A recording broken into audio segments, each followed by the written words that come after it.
আমার কাছে মনে হয় ঝুমকা অনেক কিছুই চেঞ্জ করেছে আমার ক্যারিয়ার। পুরোটাই আমি বলবো যে মানে এটা ফারুকী ভাই। ফারুকী ভাই না বললে হয়তো আমি তখন আশা হতো না, আসলে সত্যি কথা বলতে। ফারুকী ভাই যখন বলছে তখনই মনে হলো যে আচ্ছা, মিউজিক তো অনেকদিন ধরে করছি, করব, সবসময় করে যাব, এই জায়গাটাকে একটু এক্সপ্লোর করব নাকি। যখন ফারুকী ভাইয়ের মতো একটা ভালো ডিরেক্টর অফার দিবে তখন কিন্তু এটা খুবই ডিফিকাল্ট ফিরিয়ে দেওয়া। তো সেই ক্ষেত্রে আসলে ফারুকী ভাই, চঞ্চল ভাই আমার কো অ্যাক্টর ছিল।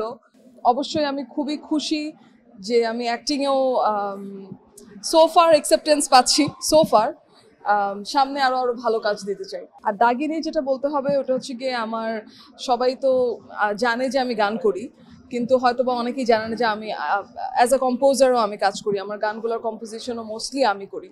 সো এই গানটার কম্পোজিশন, গান, কণ্ঠ দুইটাই আমার দেওয়া, এবং এটা আমার পার্সোনাল ফেভারিট।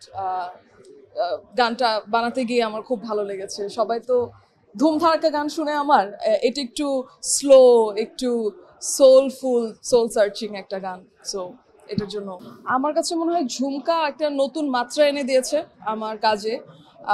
আমাকে যেহেতু সবাই আগে ইউটিউব বা ইংলিশ গানে চিনতো, সেই ঘরানা থেকে বের করে আনছে। তো ঝুমকা আমাকে অনেক দিক থেকেই আসলে চেঞ্জ করে দিয়েছে। যদি আমি বলি আমার বাংলা গান, আমি যদি ইভেন বলি অ্যাক্টিং, আমার অ্যাক্টিংটাও কিন্তু আজকে ফারুকী ভাইয়ের বাচ্চা যদি ঝুমকায় না নাচতো তো হয়তো আমার অ্যাক্টিংটা হতো না। সো আমার কাছে মনে হয় ঝুমকা অনেক কিছুই চেঞ্জ করেছে আমার ক্যারিয়ারে। আমার কাছে মনে হয় এই সিরিজটা দেখলেই মানুষ এটার আঁচ করতে পারবে যে এটার থার্ড সিজন আসছে কিনা।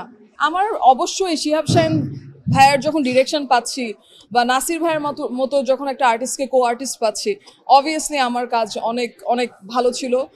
যদিও আমরা খুবই কি বলবো, মানে অনেক কিছু দিয়ে কাজটা বের করতে হয়েছে, টাইমের স্বল্পতা বলি, সবকিছু মিলিয়ে, কিন্তু কাজটা খুব ভালো হয়েছে।